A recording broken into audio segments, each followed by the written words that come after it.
The Shek Report with Dave Dameshek reporting. Dameshek here. The championship round is through, so let's get right to it. Just remember, players and coaches, don't get angry at me if I call your name. Ultimately, I didn't do this to you. You did this to you. Let it begin! At number 4, kicking analyst Jay Feely's presence at big games to provide kicker insight.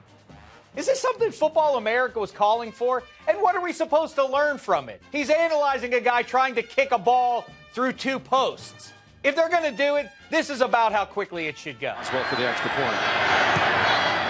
Look out. What happened on that PAT, Jay Feely? He missed it. Back to you, Jim. Done and done. At number 3, all of you out there who doubted Matt Ryan. I mean, egg on your face. The guy's about to be the MVP, and now he's in the Super Bowl. So you seem really dumb for having said the things you said about him back in the preseason. I think we can make a pretty strong case. He's the 4th best quarterback in his own division. Okay, but those are just alternative facts. I predicted a Patriots v. Falcons Super Bowl in August. Period. Now it's time for the Everyman, presented by the Campbell's Chunky Everyman All-Star League, which this week goes to Tom Brady. Yeah, it pains me as a Steelers fan to admit, but along with those 4 Lombardis, Tom owns something else. The 21st century Pittsburgh Steelers, an otherwise successful franchise who just can't seem to solve number 12. I know he's great against all teams, but he's downright perfect against the Steelers. And that's not hyperbole. When I say perfect, I mean perfect. As in 3 for 3 in AFC title games since January of '02, and 22 touchdowns, 0 interceptions against Tomlin Steelers.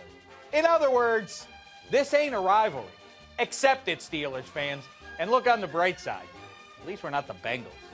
At number 2, the aforementioned Mike Tomlin and his staff, who must be pretty big fans of Brady.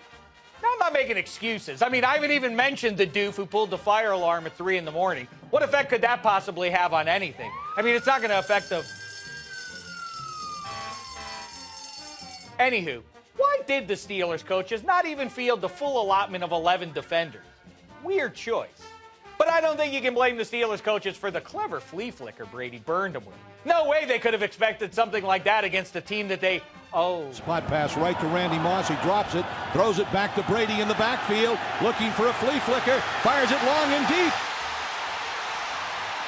Open, touchdown!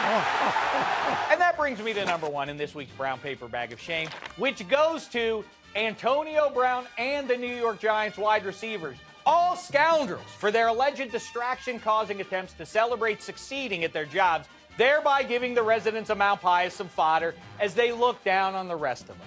Meantime, the Patriots won again, thereby confirming Mount Pius's and Bill Belichick's belief that having fun is a strict no-no in pro football. Although I will say Marty Bennett hasn't fully grasped that. You know what? Football is fun, and if you don't like it, wear this. It's the Brown Paper Bag of Shame. Enjoy the 2-week run-up to the Super Bowl, everybody. Till next time, try not to embarrass yourselves. Shame.